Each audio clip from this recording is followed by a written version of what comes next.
প্রধানমন্ত্রীর বার্তার পর প্রত্যাঘাতের পালাও কি শুরু হয়েছে সেদিকেও নজর রয়েছে, কারণ একেবারে প্রস্তুতির যেই ছবি সামনে আসছে ভারতীয় সেনা, মিসাইল ছুড়ে পাকিস্তানকে বার্তা ভারতীয় নৌসেনা। আরব সাগর থেকে মিসাইল ছুড়ে কতটা প্রস্তুত ভারতীয় নৌসেনা সেটা তারা বুঝিয়ে দিচ্ছে। এর আগে রাজস্থানের ছবি আমরা দেখেছি, সেখানে ভারতীয় সেনার যুদ্ধাভ্যাস, তাদের মহড়ার ছবি সামনে এসেছে। পাকিস্তানের বিরুদ্ধে এবার কি তাহলে প্রত্যাঘাত, একেবারে ঘরে ঢুকে মার? পাকিস্তানের বিরুদ্ধে কি আবারও একটা সার্জিক্যাল স্ট্রাইক? এই প্রশ্ন উঠছে, তার কারণ যে ছবি, প্রস্তুতির মহড়ার যে ছবি ভারতীয় সেনার দেখতে পাওয়া যাচ্ছে, একদিকে আরব সাগরে সেখানে নৌসেনার মহড়া, অন্যদিকে রাজস্থানের সেনাবাহিনীর মহড়া, যুদ্ধাভ্যাসের যে প্রস্তুতির ছবি সামনে আসছে। আমরা আরো বিস্তারিত বিষয়ে কথা বলবো সরাসরি। বিক্রম দাস আমাদের প্রতিনিধি রয়েছেন আমাদের সঙ্গে। বিক্রম, কতটা প্রস্তুত ভারতীয় নৌসেনা, কতটা প্রস্তুত সেনা ভারতের? আমরা সেই মহড়ার ছবি দেখছি, তাহলে কি যুদ্ধ অবশ্যম্ভাবী, শুধু কি নির্দেশের অপেক্ষা?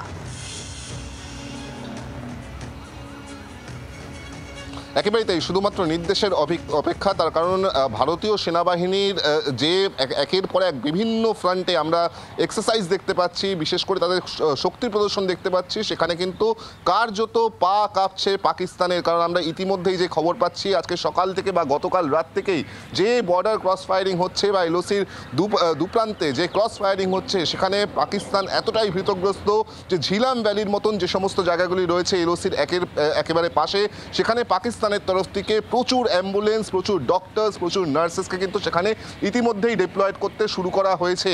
তার সঙ্গে সঙ্গে তোমাকে যেটা জানিয়ে রাখবো যে ভারতীয় সেনাবাহিনীর তরফ থেকে অলরেডি তারা কিন্তু একেবারে অ্যাকশন মোডে রয়েছে। তার একেবারে স্পষ্টত দেখা যাচ্ছে যে কাশ্মীরের মধ্যে, অর্থাৎ এদেশে কাশ্মীরের মধ্যে যে সমস্ত জঙ্গি ঘাঁটিগুলো রয়েছে সেখানে কিন্তু বেছে বেছে কম্বিং অপারেশন চালানো হচ্ছে জয়েন্ট ফোর্সেসের তরফ থেকে। ইতিমধ্যে আমরা যেটা জানতে পারছি যে 9 জন জঙ্গির বাড়ি তা কিন্তু কার্যত ধূলিসাৎ করে দেওয়া হয়েছে এবং গত 48 ঘন্টাতে 4 জন জঙ্গির বাড়িতে সেখানে কিন্তু এই ধরনের বিস্ফোরণ ঘটিয়ে সম্পূর্ণভাবে তাদের বাড়ি ধূলিসাৎ করা হয়েছে। অর্থাৎ সেনাবাহিনী তারা চাইছে যে সম্পূর্ণভাবে শিকড় থেকে এই দেশ থেকে, এই দেশের মাটি থেকে সন্ত্রাসবাদকে একেবারে তুলে ফেলতে। অপরদিকে ক্রস বর্ডার কি করা হবে না করা হবে সেটা এখনো পর্যন্ত স্পষ্ট নয়, কিন্তু একটা বড় পদক্ষেপ যে ভারত নিতে চলেছে, ভারতীয় সেনাবাহিনী নিতে চলেছে তা কিন্তু স্পষ্ট হয়ে যাচ্ছে। কারণ আমরা একের পর এক এক্সারসাইজ যেখানে দেখছি, যেখানে ভারতীয় সেনাবাহিনীর 3টে ফ্রন্ট, অর্থাৎ ইন্ডিয়ান নেভি, ইন্ডিয়ান এয়ারফোর্স এবং ইন্ডিয়ান আর্মি, তারা কিন্তু একেবারে সমান্তরালে তারা এক্সারসাইজ করে যাচ্ছে। কখনো মরুভূমি থেকে আমরা দেখতে পাচ্ছি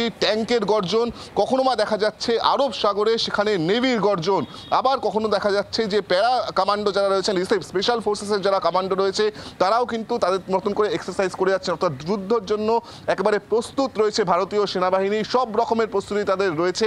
সেই বিষয়টা কিন্তু বারবার তাদের এক্সারসাইজের মাধ্যম দিয়ে উঠে আসছে। একদমই, ধন্যবাদ। যেটা জানিয়ে রাখবো, সেনা মহড়ার ছবি এই মুহূর্তে চারিদিকে দেখা যাচ্ছে।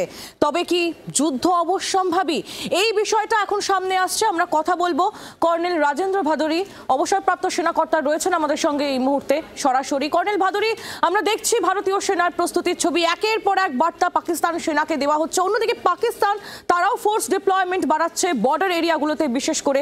তবে কি যুদ্ধ হচ্ছেই? যুদ্ধ হচ্ছে কি হচ্ছে না সেটা গভর্নমেন্ট অফ ইন্ডিয়া উপরে ডিপেন্ড করছে, কিন্তু এই যে ডিপ্লয়মেন্ট গুলো, যে ইন্ডিয়ান সাইডেই হোক কি পাকিস্তানি সাইডে হোক, এটা standard operational alert, of alert বলে।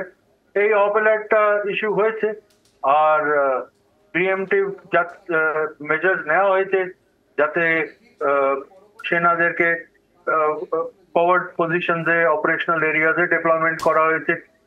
এখন এটা হচ্ছে ফার্স্ট স্টেপ, এই মোবিলাইজেশন হচ্ছে প্রথম মানে স্টেপ। ফার্দার অপারেশন যদি লঞ্চ করতে হয় তার প্রিপারেশন। তো এইগুলো প্রোগ্রেসিভলি চলবে। এই মুহূর্তে ইতিমধ্যে গভর্নমেন্ট অফ ইন্ডিয়ার ক্যাবিনেট কমিটি ফর সিকিউরিটি ওরা মিটিং করবে, ওরা নিজেদের মধ্যে ডিসাইড করবে, পার্লামেন্টের কাছে যাবে, পার্লামেন্ট একটা ডিসিশন নেবে, তারপর প্রেসিডেন্টের কাছে যাবে, প্রেসিডেন্ট ওটা স্যাংশন দেবে। এটা খুব বেশি সময় লাগে না, বাট আমি জাস্ট প্রসিজারটা বলছি যে দেবে।